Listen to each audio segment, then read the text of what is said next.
They told me I'd never rise above the dirt I was born in. Today, I stand where they only dreamed. Character. Name: Marcus Reynolds. Age: 32. Part 1. They told me I'd never rise above the dirt I was born in. Today, I stand where they only dreamed. But those words haunted me, especially the night Mum whispered them, her voice dripping with bitter disdain while I pretended not to hear. The laughter from the crowded room wasn't just noise, it was a verdict, a sentence handed down without trial. Growing up in the cracked streets of East Side, poverty wasn't just a condition, it was a constant shadow that clung to every step I took. The worn sneakers, the faded clothes, the empty fridge, every day a reminder that I was less than. School was no refuge. Teachers dismissed me as lazy, classmates mocked my broken shoes and second-hand backpack. Marcus? He's never going anywhere, they whispered behind my back. And when you hear it enough, you start to believe it. But the hardest blow wasn't from strangers. It came from home, the one place where I should have been safe. "You're a joke," Mum said, her eyes cold as ice, as she folded laundry one evening. "You'll never be like your brother." My brother. The golden child who escaped our world with a scholarship and a shiny future. Me? Just the kid who got left behind, forgotten. The betrayal was a sharp stab, deeper than any ridicule from school or the streets. I wanted to scream, to make her see me, to make her proud. But the words stuck in my throat and I swallowed the shame like bitter medicine. For months, I sank into silence and despair. Nights filled with gnawing hunger, mornings wrapped in chill that seeped into my bones. I felt invisible, trapped in a cage built of doubt and disappointment.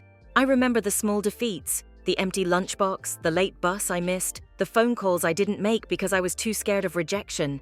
Yet somewhere deep inside, a fire flickered. One freezing morning, walking past the old library, I stopped. I pushed open the heavy door and entered a world that felt like magic. Shelves lined with books, each a doorway to a different life, a different possibility. I started reading. Anything I could get my hands on about business, technology, leadership. My fingers traced the words like a lifeline. The world outside hadn't changed, but inside a transformation was beginning. A chance came when a local tech startup announced a mentorship program. With a pounding heart, I applied, knowing it was my only shot. Weeks later, I got a call. They wanted me for an interview. It was terrifying and exhilarating all at once. I dressed in the only clean shirt I had, polished my shoes until they gleamed, and rehearsed my story over and over. The day of the interview, I walked into the sterile office, swallowed my fear, and told my truth. I spoke about where I came from, what I wanted to become, and the fire that no hardship could snuff out. They saw something in me. I got the position. From there, everything changed. But that's a story for the next part. Part 2. The mentorship program was a crack of light in my dark world, but it wasn't a golden ticket. It was a door, and I had to push it open every day. The office smelled like ambition. Fresh coffee, polished wood, whispered deals. The other interns wore confident smiles, clean suits, and came from worlds I couldn't imagine. I felt like a shadow among them.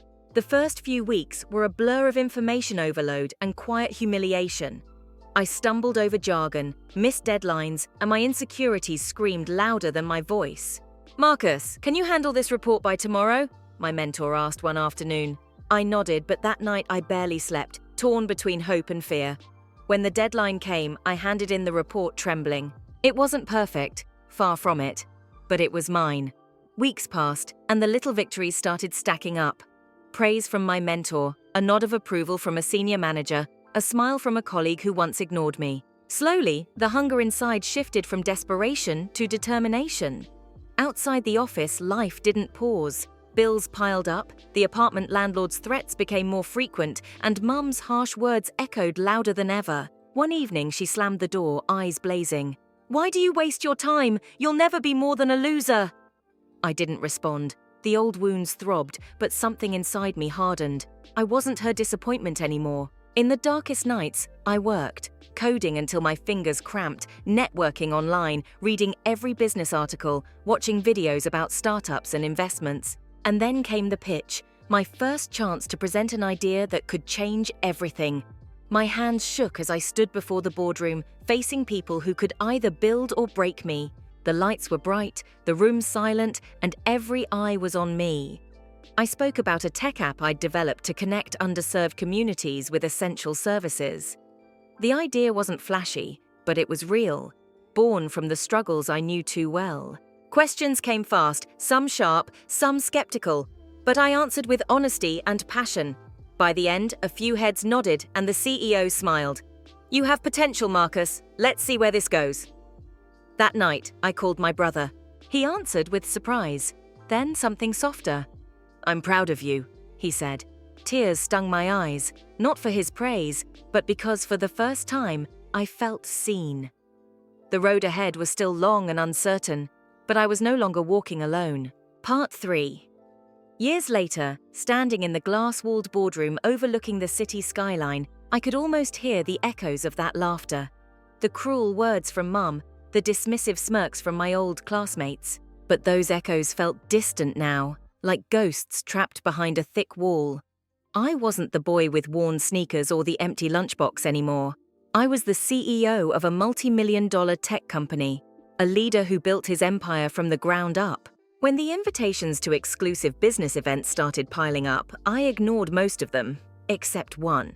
The annual charity gala where the city's most influential families gathered. That night, as I entered the grand hall, I caught sight of familiar faces. There was Mom, dressed elegantly but with uncertainty in her eyes. My brother, who looked uncomfortable as I approached. Even some old classmates, their smiles tight and hesitant. They whispered, stared, and tried to mask their surprise. I could see it. Envy, regret, maybe even admiration. Mum approached me first. "Marcus, I didn't know you'd come." I looked her in the eye, steady and calm. "I came for me, for the boy you told was a joke." Her voice broke. "I was wrong. I'm sorry." For a moment, I felt the old hurt flare up, the years of rejection weighing down my chest, but then I smiled, not out of weakness, but power. "I forgive you, Mom, but I don't need your approval anymore." My brother tried to shake my hand, but I pulled back gently. "I'm not the kid you left behind." I moved through the crowd, shaking hands, making deals, embracing the future I carved myself. The past had shaped me, but it no longer defined me. And as the city lights flickered beneath the stars, I knew one thing. I wasn't a joke. I was the punchline they never saw coming.